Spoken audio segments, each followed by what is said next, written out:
Hey, Redheads and everyone else listening. I'm Stephanie. I'm Adrienne. Today's episode is so cool because we're talking about fashion. We're talking styling. about colors that look great on redheads. This is one of our top topics. If you Google how to be a redhead, or most of our SEO goes to a certain that one article. What about colors you should be wearing. Yeah. Redheads really love to talk about it. At our Rocket Like a Redhead events, we had a whole station where in every city we would have someone who, you know, would dress you and tell you what you looked good in and what colors you looked good in. And we always post about things on howtobearedhead.com about like the top colors for the season. And like when the color of the year comes out for Pantone, we're always like talking about how like it's redhead friendly or not green redhead friendly. Recently, which is such a redhead friendly color. I mean, mostly I think every year it's been something that I'm like, awesome color, because they're always like really bold usually. There have been some years where it's been like, maybe it was purple Marcella. Remember that one Marcella a few years ago? That was a great one. But you know, redhead friendly colors, greens, purples, blues, you know, oranges, even like burnt orange. But we really want to dive in and talk about two colors that a lot of redheads are afraid to wear. And we have a great guest. Her name is Irene O'Brien. She is a natural redhead.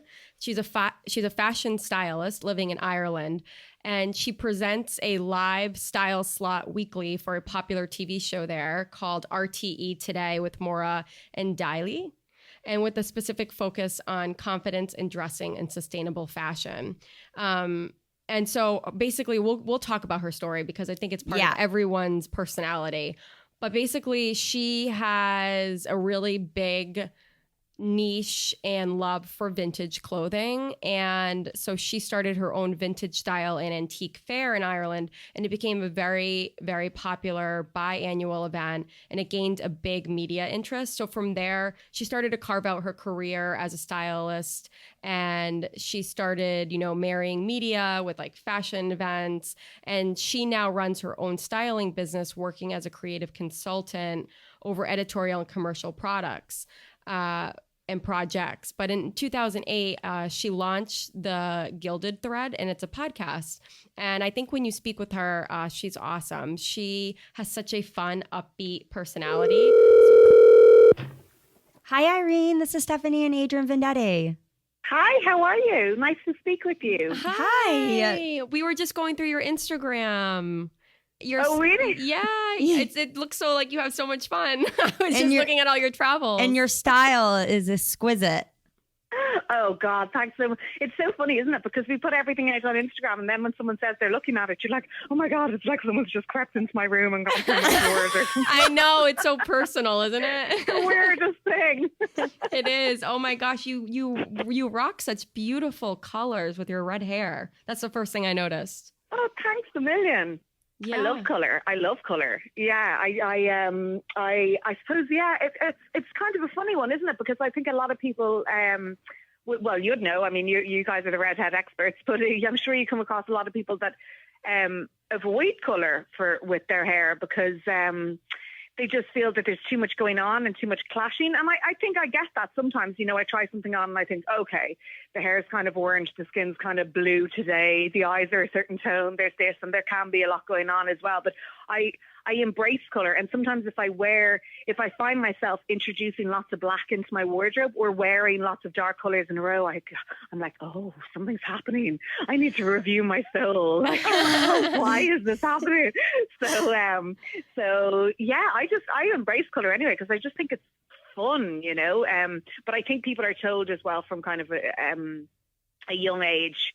I don't know if you guys were the same, you know, stay away from that color. Don't wear this, you know, a lot of rules. Totally. So many rules and so many people telling you, oh, you can't wear white, you can't wear red, you can't wear yellow. All of these, you know, all of these colors that we love, you know, but growing up, it's kind of because your red hair is bright red. Yeah. So you grew up, you had natural red hair. Natural red hair, yeah. And actually my hair's gotten a little bit darker over the years. It was probably even kind of brighter when I was younger. And maybe that's what, and maybe it's just that thing that red hair kind of attracts attention as well. So people feel like they need to tell you something about yourself. But like you would never say that to do anyone with any other colour hair, would you? I certainly, I never see it happen. People just going up and giving unsolicited advice. And kind of dated unsolicited advice, you know? It's really funny. It's like being part of a certain crew that you'll only know if you're redhead. Right. I know. How was it growing up in Ireland with red hair? Well, I think, you know, it's a funny one because I think people think that everyone in Ireland has red hair. They probably do. Everyone has red hair, yeah. And it's really not the case. You know, like in most classes, there might be one or two redheads. So I suppose the fact that you're in a minority already, like my husband says to me, he's like, oh, people slagged me for my ears when I was younger. He said, you know, you'll always be slagged for something because that's what kids do. They try to choose what's different about you. But it felt so personal as a redhead because you would feel like, oh, you know, I'm being so singled out. But the funny thing is that I became best friends with a fellow redhead. We really didn't like each other in the first couple of years, and then we were made to sit beside each other. And then she is now, you know, my oldest friend in the world. And it was a funny one because I felt like I was mad about her and we could relate on so many levels. But I kind of thought it looked like we could only find each other. And in a way, it made us more of a target because if we were kind of walking along, people were like, oh, your head's on fire. They used to go, ding-a-ling-a-ling, your head's on fire. And there was all these different things. And oh my gosh. I would have done anything for my hair to not be red. And all of her siblings had red hair as well. And I spent loads of time with them. And then, you know, our friends with her sisters and then her cousin and everything. So actually it was like, if you saw us together, that's exactly what people think Ireland is. Loads of redheads hanging out together, and it's just really not. I'm sure so many people think that in our group. Yeah. Yeah. I think they picture, totally. you know, the Weasley family in Harry Potter. I think that they picture it like that. Yeah. Like the whole family's redhead. I think that's how they picture it. Yeah. And I think that's why, like, I remember kind of fancying a boy when I was like in my early teens, but he was kind of strawberry blonde hair.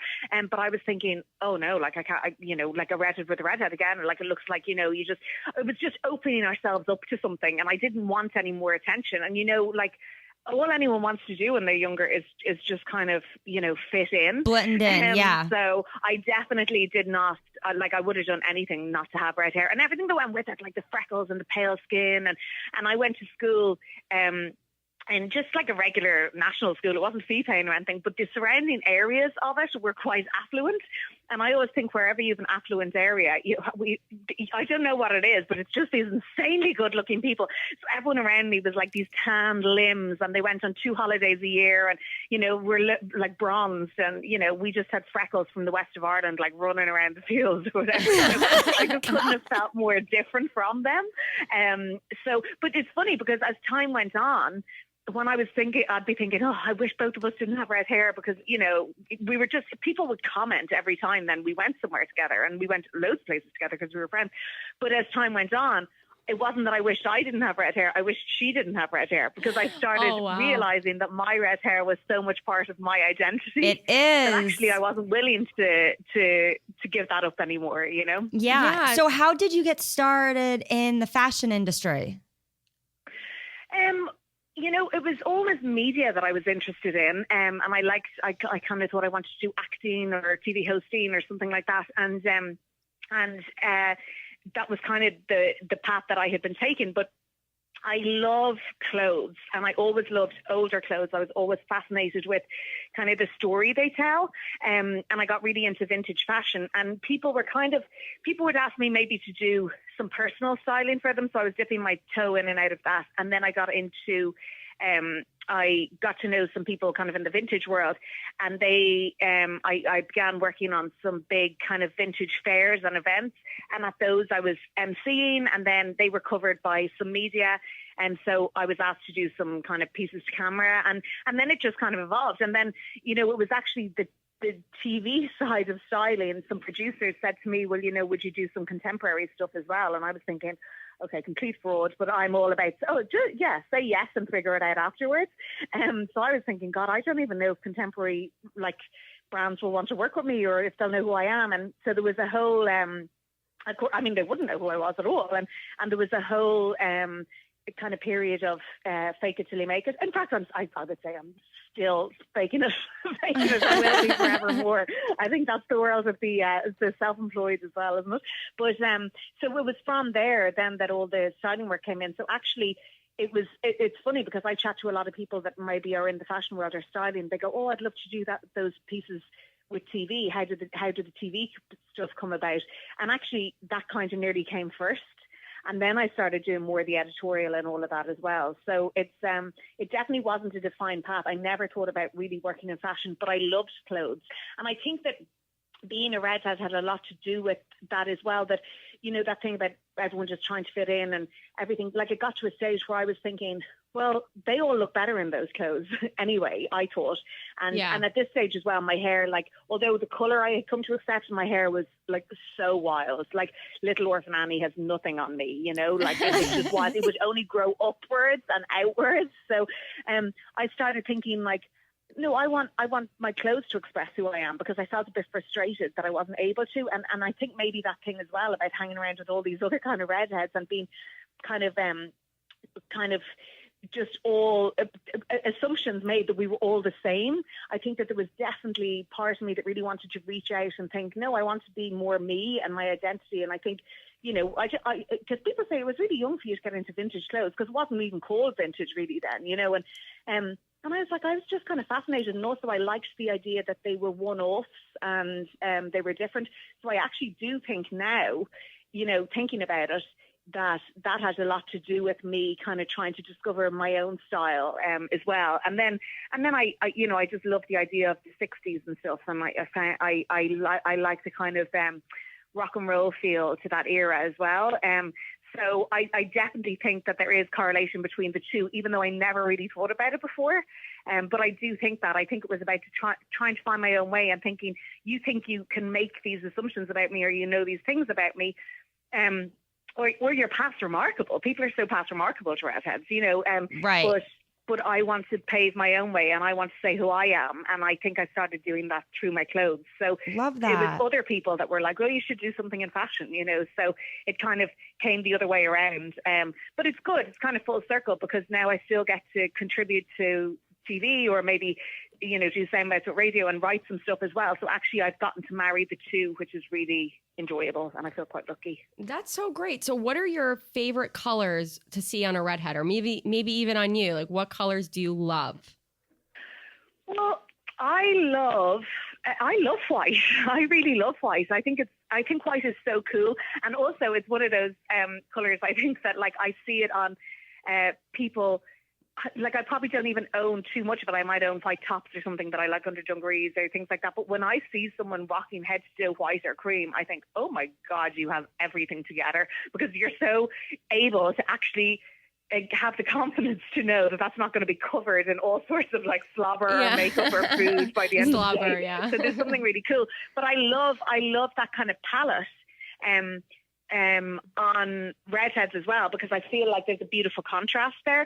That's not to say I love like nudes all the time and everything, because I think that a lot of the kind of beiges and nudes, it's a lot more to do with skin tone than it actually is hair color. Definitely. As to whether that goes with you or not. Yeah. And I think that can just wash you out. But that's why I always, like, particularly if I'm doing personal styling, I always say, like, please just try it on. I just do, and I say to people, humor me, just humor me, you know, and then afterwards they're like, oh, humor me was your way of tricking me into getting it on. And I'm like, yes, because you can't know how you feel in something until you put it on. But I love really kind of pale pinks on redheads. I love the kind of that clash of color. Yeah, I love reds so on redheads. And it's cool, isn't it? You know, like you and that's the thing, you know, these kind of pink trouser suits have been in for the last couple of seasons, or, you know, those kind of powdery pastel-y colours. And like, you know, you see pinks and you're like, oh, that's cool, but you've seen a few now. But actually, I think I'd do a double take if I saw a redhead in it. And I think that's nice for other redheads as well. Like, I remember kind of that feeling when I was younger about finding redheads that I thought were cool, you know, and that weren't portrayed in any sort of cliche way. So even like the likes of, I don't know if you remember, like Tiffany, that singer, do you remember Tiffany, or Belinda Carlisle, or any of these? They all had cool, and even that show that came out in the 90s, My So-Called Life, I was just like, oh my God, she's red hair and she's cool and she's into Nirvana. And, you know, it was, you could really kind of relate. So I think it's nice when redheads kind of, don't wear necessarily what's expected of them, you know. But in saying that, I think there's something so beautiful about blue. There's so many different tones of blue, and I'm yet to see one that doesn't really look kind of magic on redheads. We agree. So cobalt blue is our favorite. That's the color. Yeah, it's like it is. It's beautiful, isn't it? So but yeah, I suppose I love wearing. There's very little that I wouldn't allow myself wear. It's just a matter of whether it washes me out or not. And I suppose that's also how you do yourself up and all of those things as well. So, yeah. So on your Instagram, we saw a photo. I don't know when it was, but it was recent, about yellow, and you were wearing a yellow dress. And I know we've written so many articles about wearing the color yellow. And I know Jessica Chastain really recently was in a movie premiere and she wore yellow, and we kind of asked a question to our audience, polled them, and wanted to know if they wear yellow. And a majority of the people, of the redheads, were saying, no, it's too bright. It makes me look like Ronald McDonald. Like, it's not something I want to wear. But we saw you in that photo and we loved it. So what's your advice? You know, again, there's so many different colors similar to blue, of yellow, the yellow family. So should you stick to more? Exactly. It's more about tone, I think, isn't it? So I do feel like the thing about yellow, I don't know if you used to have this thing. We used to have these flowers that grew wild, and we used to all put them under each other's chin when we were younger, like in school, and the reflection of the yellow would go under your skin. And we would say if it was bright yellow, you liked butter, and if it wasn't, you didn't like butter. Don't ask me. I do not think it was a scientific test. But it's interesting to recall that, because I remember how holding that yellow flower under someone's chin affected everyone differently. And that was kind of the joy of the game. You know, would it be bright or would it be kind of dull, the reflection of it?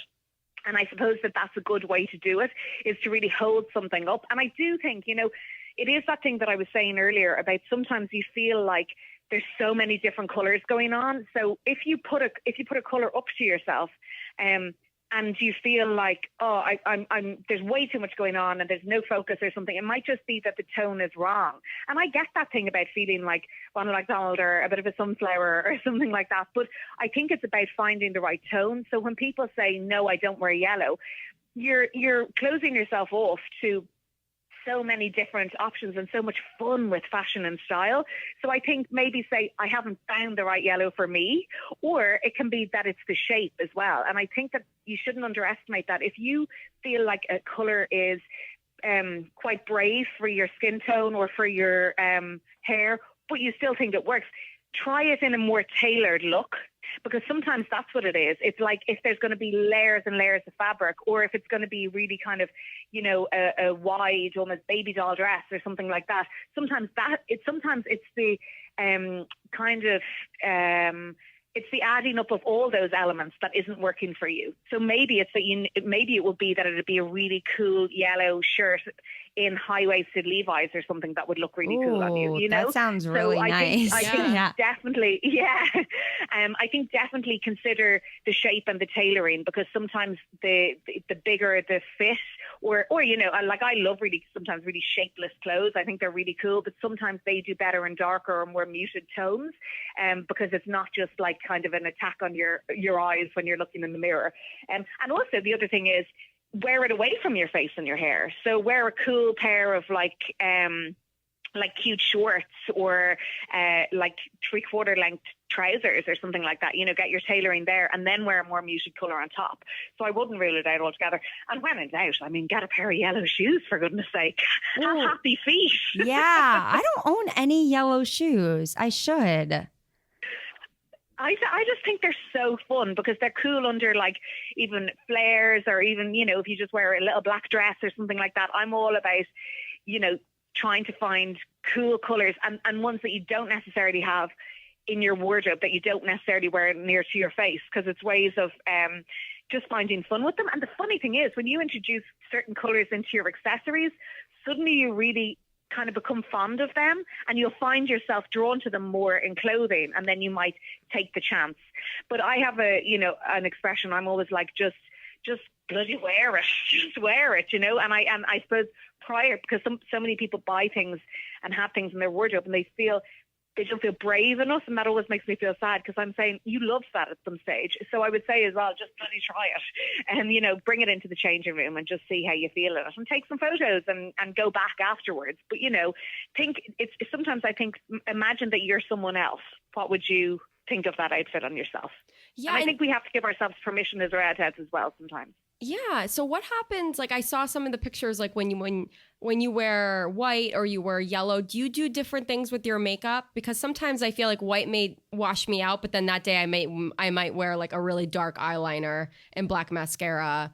You know, exactly. I play up with it. Like I love like lashings and lashings of mascara and eyeliner, and I like just going for it as well. And I agree with you. I think sometimes if something is if it's a colour that you're afraid is kind of washing you out a little bit, we'll definitely play with stuff. The thing is as well, like, I don't know, like there was a few years here in Ireland where, people bathed in fake tan, and it was ludicrous. Everyone was the same colour of orange, but what the thing is, so I was like trying to go, I definitely got involved for a while, and then I tried to rally against it, because I was like, as well, why am I trying to make myself look the same? But one of the truths of being a redhead often is that you can be very pale, and unfortunately not everyone gets to be that lovely alabaster pale that we see on so many beautiful redheads. Sometimes it's more like blue, which my skin goes, and freckly and different Same stuff. Here. Yeah. So I would often use like in that case, if I was wearing a colour that I felt kind of needed a bit of help and was showing a lot of my body or limbs, what I might do is, let's say, use MAC Face and Body, because it's a foundation and it's a great foundation, but then I can put it a little bit over my skin. So it's not actually changing the colour of my skin, because I will always match my foundation exactly to my skin. But what it's doing is it's giving me a nice base, and it means that you're not seeing maybe the purple veins and the blue veins and the freckles and the everything. And I'm never trying to cover my freckles ever. But, a nice body makeup won't do that. What it will do is just kind of help you be all the one tone, and which I think is something that we can struggle with as redheads, because already there's a lot of brightness going on with our hair, generally with our eyes, because so many of us have light eyes as well, and then with the freckles and everything else. So sometimes it is important to kind of prep in that way. But again, I do think that like really strong eyes or really bold lip can really help with that as well, if you're kind of trying to balance it out. And I do think it is the time to define your features is when you're wearing those colours as well. Oh, definitely. So you don't look washed out. Define your features. So do you have a favorite red lipstick? Oh, yes.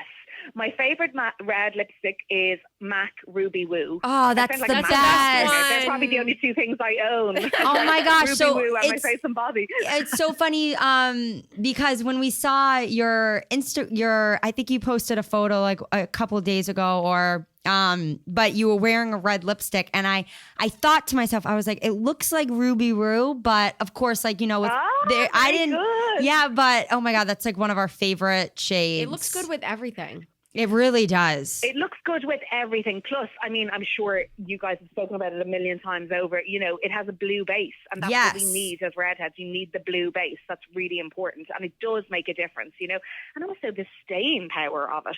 And you forget to wear it for ages, but the thing is, you think it's more work than it is, because actually it stays much longer than anything else.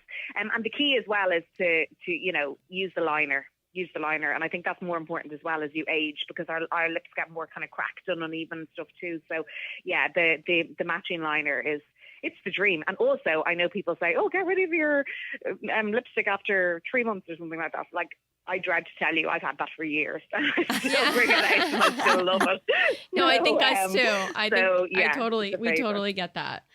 So when it comes to wardrobe essentials, so say it's someone who's super simple, maybe they're just like, a t-shirt and, jeans kind of person. If they're looking to have a really well-versed wardrobe, what are the essentials that they need?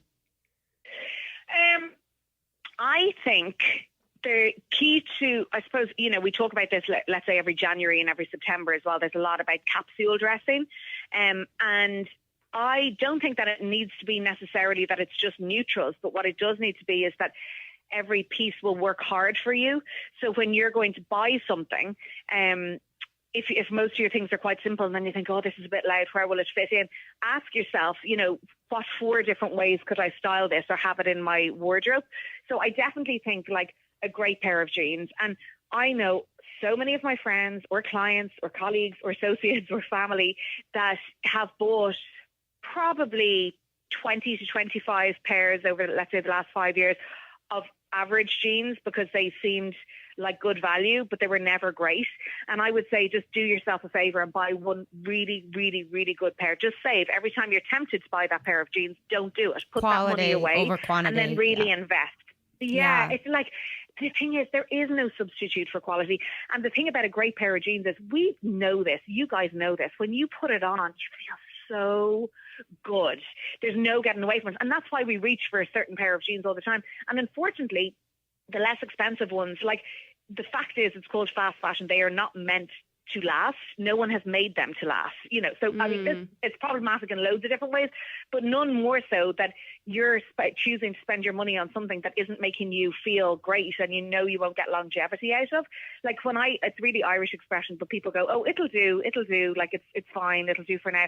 And I hate that expression because I think, no, it won't do. Like invest the time in yourself to find the right pair that are great and then save for that pair or, work towards that, because I do think like jeans are just a game changer. Like I'm almost 9 months pregnant now and I keep on looking at people in jeans and I'm like, a waist. I can't wait to have a and it's like I don't even feel like I wear jeans that much, but it's so funny now that I'm out of the jean game that how much I want them and how much actually there's so many great ways that you can wear them, And so I do think definitely really nice organic cotton will last better, like white t-shirts. Shirts, I love that kind of man's look in a shirt as well. Because the thing about that is you could still wear that with like a little cord pinafore or something too, So it's just trying to think of all the different ways of wearing it. But I specifically think a lot for redheads as well. If you are someone that likes dressing in quite a pared back way as well, like some of the things that are fun to introduce are hair accessories, because I think like our hair is our crowning glory and we all come to that kind of conclusion eventually, So, and now there's so much choice. Right. And there's so many of those clips I see, online, which look really cool. Yeah. And then, I was like, who made them so quickly? When one person said clips are in, oh my gosh! I know. Wait, going back, do you think that your soon-to-be baby will have red hair? Is there a possibility on your husband's side? This is the chat all the time, but. So when I was growing up, I always thought red hair was the strongest gene. So because that thing we were saying earlier, like if you kind of see a family of redheads. Yeah. So I always thought, oh, that's the strongest gene. So, but now in saying that, my dad has black hair, my mom has blonde hair. But I thought, oh, it's the strongest gene because it's I had an uncle, let's say, with black hair or with red hair. Actually, my mom says to me, you used to say that all the time, Irene, when you were younger. People would say, where's the red hair come from? And I used to say, my uncle. And Mom said she'd nearly die. Like, oh my God, you know what that's implying? Oh my God. I never realized. I couldn't tell them it was just, family trait. But apparently what I've learned in recent years is that actually it needs to come from both. Yes. So even though it might be from kind of both from 3 generations ago. So, I was saying to my husband, there's probably red hair somewhere in your family. But his sister is actually married to and has 2 kids with a guy that is bald now, but was definitely redhead years ago. And their kids don't have red hair, so I don't think I'm going to get one. Oh, I don't think I am. Gosh. I think about it a lot because I thought a lot lately about, the nearer you get to the end, it's kind of like, how will we bring the child up and what can I instill in them? And I keep on thinking, gosh, if my child's a redhead, how can I what can I do to make them love their hair sooner than I ever did? Yeah, I that's don't so have the important. answer. I'm still trying to come up with a narrative, but it would be something that would be really important to me. Because the thing is, all these old, wise ladies that probably weren't old at all, they were probably like in their 40s or something when I was younger and I thought they were ancient, used to always say, you know, oh, you're so lucky and all of that. And I was like, yeah, whatever, you know. But now I do feel lucky. I do feel lucky to have red hair. I think it really shapes who you are as a person. Personally, I think so. Do you guys? Oh my gosh. Oh yeah. It's everything. We always say we wouldn't be the same people we are. You know, Adrian and I our personalities are so different, but when it comes down to being redheads, it defines who we are as women and our personality, and going into our style and what we do on a day-to-day basis to make it look more vibrant, you know, whether it's wearing MAC Ruby Brew or wearing clips in our hair. You know, there's so many different ways. And I think growing up, I dyed my hair platinum blonde for 7+ years of my life because I disliked my red hair. So going into what you just said about when your baby comes into this world, and if they do have red hair, how to instill that confidence. And I think about that sometimes because my husband and I don't have children yet, but if my husband, he's very, you know, dark hair. He has a little bit of Native American in him, but I found out that his grandmother was a redhead. So it is a possibility. And I think about sometimes, oh my God, if they're a redhead, what you just said, how will I make sure that they love their red hair and they didn't go through what I went through? Not saying I don't wish that I didn't go through it because it's who I am now, but just making it easier and knowing that it's awesome to stand out, and you want to stand out as you get older. And I think that's so important. You do. The only thing is, I do think as well that we probably are in a time now that people, I hope, there's loads wrong with social media, but I do think that we're probably in a time that people embrace their differences a lot younger than they used to, and that also people are more open to diversity of all kinds now. So I would hope that in general, that would be something that any of the next generation that we're bringing into the world will have. But there is that thing that kids are just mean to each other. You know, they're just mean to each other. So it's arming them in knowing that's more to do with the other person than it is to do with them. But listen, I mean, sure, what you guys are doing, I don't know how many years you guys have been doing this now, but really long time celebrating redheads all around the world every day. And that's amazing. Like, you know, we didn't have platforms like that. So it's so cool to think that all these other redheads of every age can have something like, you know, your platform to kind of celebrate that. So that's cool. I know, it's so passionate of us because it's exactly what you just said. That's exactly why we started it, because we were like, well, we wish we had this. Like, I wish I could have been like in 7th grade getting bullied or whatever was going on. I didn't know like what colors to wear or like how to do my hair or what foundation. I wish I could just go on a website and it was catered to me. That would have been so cool. So it's really awesome now 100%. When like moms write in or like teenagers write in and they're like, this is so life changing. So for us, we feel like so fulfilled from it because we're like, wow, that's you know, so it's, cool. I'm sure it's just that like styling, so cool. You know, you give people life. Especially if you make a client feel good about him or herself, you know, it probably lights up your That's day. You know, that is just, there is nothing better than that. Yeah. No. 100%. 100%. Yeah. So, and that's the thing. There is style and there are looks and there is something for everyone. It's just finding what your taste is as well. And I think, you know, the sooner people can learn that. And I sometimes have women in their 60s who say they just copy the way their neighbour dresses because they've never found that themselves, or they've certainly never given themselves permission to explore their own taste. So, you know, the sooner you can do that and the earlier you can do that, then you're just going to kind of find your tribe sooner too, you know, and then also be accepted and celebrated for who you are. Because the thing is, you know, it could sound like this is all really superficial because it's just how you look, but that's the thing we all understand. It's not. It's so much more. It's about your identity. And I do think that when people talk about, you know, clothes being, the fashion world, it's just a bit kind of wishy-washy. And what's the point of it? It's like there's so much point to it, but also it's something that gives us armor and makes us feel good. And it's really important that we can all put our best foot forward, because then in everything you do, you're already bolstering yourself and giving yourself a little kind of leg up before you're even approaching the things that you need to do. Yeah, love that. Well, it was so awesome to have you on, and best of luck too with the baby. That's so exciting. I know we're gonna have to. We have to. I don't know if you're gonna post on Instagram, but we'll definitely. We hope to see a photo. I'm sure I will. I'll let you know if it's a redhead. I know you're gonna have to send us a picture. I will. We don't even know if it's a boy or girl at this stage. So, it'll be a nice surprise. Yeah, it will. 5 or so weeks. Yeah. Oh, my gosh. Well, thank you so much, Irene. And rock it like a redhead. Thank you. It was a pleasure speaking with both of you.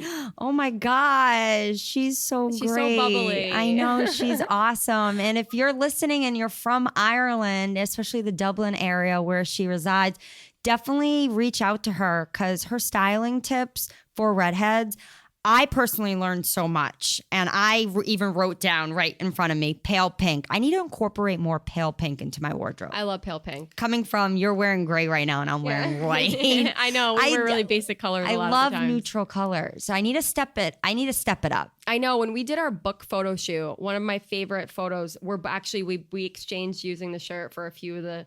Which one? It was the one that's off shoulder, and it was pale pink. And we did off-shoulder pictures, beauty shots for the book promotion. It wasn't in the book, it was for the book promotion. We got that at H&M. I think so. And I think about that color, and I'm like, I always like really, really loved the way it made my skin look. I have to also, I mean, I know it's summertime, but going into the fall, I want to incorporate more cobalt blues and eggplant purples and just a lot more colors. I really love leopard. I also need to incorporate leopard, but I'm making a mental note because there's a lot of things. I also need to stock up on Ruby Roo matte lipstick. Oh my gosh. But I think the importance of talking to Irene is, again, going back to what the core mission of How to Be a Redhead is, which is confidence and loving who you are, loving your red hair, and also loving what you wear. I'm sure that you've experienced this where you've worn something and then you just don't feel good in it that day. Like, I don't know. Have you? And whether it's just going on to your day to day and I'm wearing this tank top that I'm like, oh, I hate this tank top. It does not bring me joy. Marie Kondo. And I really, just recently I went through my closet again. I think it's been the 3rd time this year. And I'm getting rid of things that don't spark joy. But I think I really need to incorporate more color. Yeah, I love a lot of color day to day. It makes me feel really happy. This is really random, but I remember one of the interviews, we used to just do interviews on howtobearedhead.com, like before podcasts were really popular. And one of our guests that we had on for a few posts was the ex-beauty director of Glamour magazine, and I'm blanking on her name right now, but we'll put it in the podcast notes. I think her name was Felicia. Yeah, it was. I'm totally blanking, but she was so awesome because she was the beauty editor for like 45 years or something, and it was Felicia. I hope I'm saying her last name right. Milewitz, yeah. Milewicz. Yeah. And her and I did the interviews particularly for howtobearedhead.com. And this was like back in like 2013, 2012. Even I think I even talked to her like once in 2014. But her advice was always like rock color, and if you wear all black, like wear something colorful like as an undergarment, and it'll just make you have that confidence. I know. Yeah, I definitely, it's all about the confidence and, just really doing it in style. Yeah, absolutely. So if you want to help us spread the word about How to Be a Redhead brand in this podcast, give us a 5-star review and tell your friends, redheads, and everyone else to subscribe. You can listen to this podcast directly on howtobearedhead.com, on Apple iTunes, Spotify, or wherever you listen to podcasts. And don't forget to look at the podcast notes to find links with products mentioned. For this one particular, we'll probably feature just a bunch of different colors and some of our favorite options, and you guys can link it and shop and have fun and so much more. Rock it like a redhead.